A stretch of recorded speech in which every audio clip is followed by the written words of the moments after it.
Good morning mga idol. Araw ng linggo na naman ngayon. Araw ng pahinga. Habang nagpapahinga, kailangan natin maglaba. Dahil kung hindi tayo maglalaba ngayon, wala tayong susutin sa Lunes. Dahil pang trabaho lang to, hindi mo na kailangan ayusin. At ayan na nga mga idol, binabanlawan ko na ang aking mga damit.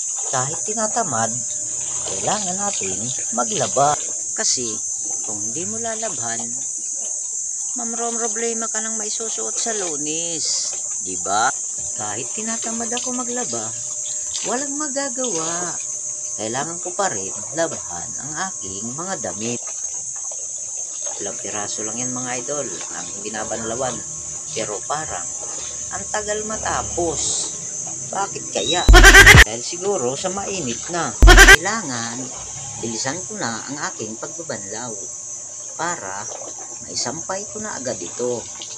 Sayang ang sikat ng araw. Oo nga naman. Kung mainit pa, kailangan maisampay ko na. Ay, salamat. Katapos na sa pagbanlaw. Yan na nga mga idol. Nagsasampay na ang inyong lingkod. Akala mo, ang daming nangaging labahan. Kukunti lang naman. At yan na nga mga idol. Nagsasampay na ako. Kailangan, bilisan ko lang ang pagsasampay. Kasi medyo mainit na. At sakit na rin sa balat ang sikat ng araw.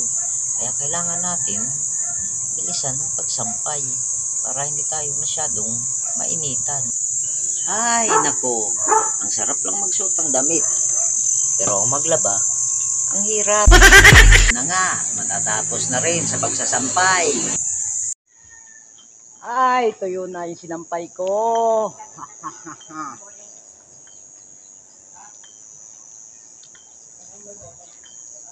O, di may maisusuot na bukas. Sabi pa nga sa kasabihan, pag may tiyaga, may nilaga. Ang saya ko dahil natuyo na ang aking mga sinampay. At may maisusuot na ako bukas. Habang nagpapatuyo ako kanina ng sinampay, syempre, tamang pahinga, kaya tinulugan ko muna. Kagising ko, ay agad ko na agad kinuha ang aking mga sinampay para ligpitin. Dahil baka gawing basahan ang aking mga kasamahan pag nakakalat itong aking mga damit. Hindi, joke lang. Ililigpit ko lang siya para hindi na madumihan. Dito na lang mga idol ang aking munting video. Salamat sa inyong suporta, panonood sa aking video mga idol. At maraming salamat na rin sa inyong lahat. Papalo naman dyan mga idol. At pa-like and share na rin.